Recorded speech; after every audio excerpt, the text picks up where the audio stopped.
High প্রিয় শিক্ষার্থীরা, আসসালামু আলাইকুম। আশা করি সবাই ভালো আছো। আজকে আমি চলে আসলাম আরেকটি নতুন পর্ব নিয়ে। আমি এ পর্বে আলোচনা করব অধ্যায় 12 উপাত্ত সংগ্রহ ও বিন্যস্তকরণের অনুশীলনীর 1 ও 2 নম্বর অঙ্ক নিয়ে।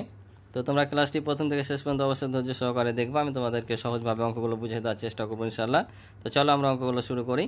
বলছে, নিচের সারণীটি একটি দোকানের বিভিন্ন সবজি বিক্রয়ের একটি মেমো। প্রতিটি সবজির মোট পরিমাণকে সংখ্যায় প্রকাশ করো। তোমরা দেখতে পাচ্ছ এটা একটি দোকানের মেমো তৈরি করা আছে। এখানে বিভিন্ন সবজির নাম দেওয়া আছে, ট্যালি চিহ্ন দেওয়া আছে। এই ট্যালি চিহ্নগুলোকে আমাদের কি করতে হবে? সংখ্যায় প্রকাশ করতে হবে, জাস্ট, আর কিছুই না। তো আমরা জানি যে এক একটা ট্যালির খাড়া দাগ সমান এক একটা সংখ্যা বোঝায়। আর যখন 1 2 3 4 করতে করতে 5টায় যাবে, তখন এদিকে একটা তির্যকভাবে আর একটা দাগ দিতে হয়, হয় এদিকে না হয় এদিকে, যেই দিকে হোক একদিকে দিতে হয়। তো এখানে এই দিকে দেওয়া আছে, তার মানে এখানে কয়টা আছে? 1টা 2টা 3টা 4টা, আর এই যে এটা দিয়ে 5টা। তার মানে প্রত্যেকটা ঘরে এখানে 5টা করে আছে। তাহলে কতবার আছে আমরা দেখি। 1 2 3 4 5 6 7 8 9, 9টা আছে। তাহলে 5 নাম কত? 45, অর্থাৎ 5 10 15 20 25 30 35 40 45 আর 3 হচ্ছে 48। এখানে যেমন আছে 1 2 3 4 5, তাহলে 5টা করা হলে 5 5 কত? 25 আর 2 27। তো চলো আমরা এগুলো সংখ্যায় প্রকাশ করি। তাহলে প্রথমে কত পেলাম? 48টা। তাহলে আমরা এই যে এখানে উঠিয়ে রেখেছি, এখানে আমরা কি করব? এখানে 48টা বসিয়ে দেব, ঠিক আছে? 48। এখানে কত পেয়েছি? 1 2 3 4 5, তাহলে 5 5 25 আর 2 হচ্ছে 27। তাহলে এখানে আমরা বসাবো 27। এখানে 1 2 3 4 5 6 7টা, তাহলে 5 7 কত হবে? 35, অর্থাৎ 5 10 15 20 25 30 35। এখানে কত? 1 2, অর্থাৎ 5 10, আর এখানে আছে 1 2 3 4, তাহলে 10 আর 4 কত? 14, তাহলে এখানে বসবে 14। তাহলে এখানে মোট, এই মোটটা এখানে আমাদের যোগ করে বসাতে হবে। তাহলে কত হচ্ছে দেখি। 8 7 15, 15 আর 5 20, আর 4 হচ্ছে কত?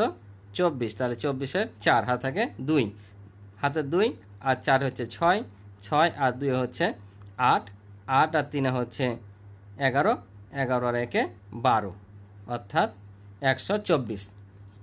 তাহলে এখানে মোট সবজিগুলোর ট্যালি চিহ্নের সংখ্যা পেলাম আমরা কত? 124টা, অর্থাৎ মোট সবজি আছে 124টি। তো আশা করি তোমরা অঙ্কটি বুঝেছো। তো চলো আমরা 2 নম্বরে যাই। 2 নম্বরে বলছে যে 139 নং পৃষ্ঠার উপাত্ত ব্যবহার করে একটি স্তম্ভ লেখ আঁকো, যার শিরোনাম হবে যানবাহনের সংখ্যা।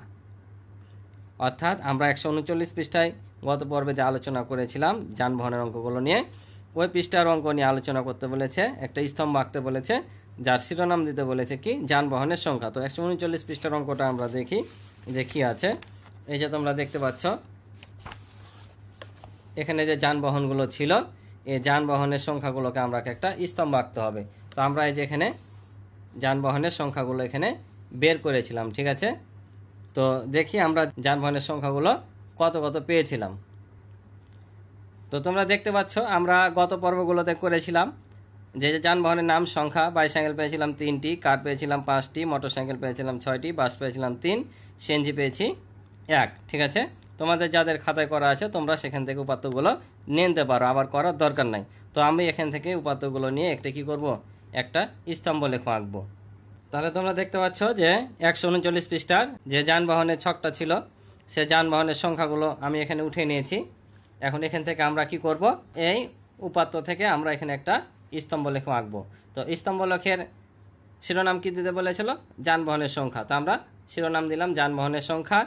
আর নিচে সবসময় কি হয়? এ পাশে যে নামগুলো থাকে সেটা হয়, অর্থাৎ এখানে যানবাহনের নাম, আর এটা হচ্ছে তোমার যানবাহনের সংখ্যায় যে সংখ্যা লিখে দিয়েছি আমি। তো আমি পাশাপাশি করেছি, কারণ আমার ক্যামেরাতে যেন পাশাপাশি দুটাই দেখানো যায়, সেজন্য তোমরা এটা উঠিয়ে এই স্তম্ভ লেখাটা সবসময় নিচে করবা, ঠিক আছে? পাশে করলে সমস্যা নাই, তবে নিচে করলে ভালো। আমি শুধু তোমাদেরকে ক্যামেরাতে যেন দুটাই একসাথে দেখা যায়, ওই জন্য পাশাপাশি করেছি, ঠিক আছে?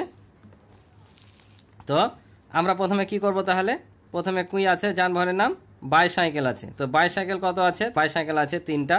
তো আমরা প্রথমে কি করব? এখানে 3টা দিয়ে দেব, ঠিক আছে? আর স্তম্ভ লেখা আমরা জানি এক ঘর পর পর হবে সবসময়, ঠিক আছে? তারপর কার আছে 5টা, এই যে কারের ঘর হচ্ছে এটা, ঠিক আছে।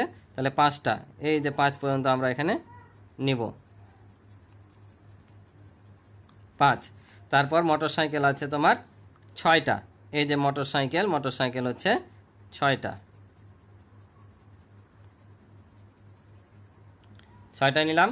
তারপর কত কি আছে, বাস আছে 3টা, তাহলে আবারও এই 3 ঘর পর্যন্ত আমরা 3টা নিব।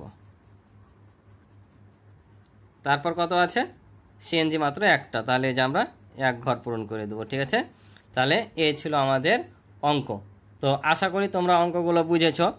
তো আজকে এই পর্যন্ত, দেখা হবে পরবর্তী নতুন পর্বে। তো আমার ক্লাসটি ভালো লেগে থাকলে অবশ্যই চ্যানেলটি সাবস্ক্রাইব করে আমার পাশে থাকবে এবং ভিডিওতে অবশ্যই তোমাদের মতামতগুলো জানাবে। তো আজকে এ পর্যন্ত, ভালো থাকো, সুস্থ থাকো, আল্লাহ হাফেজ।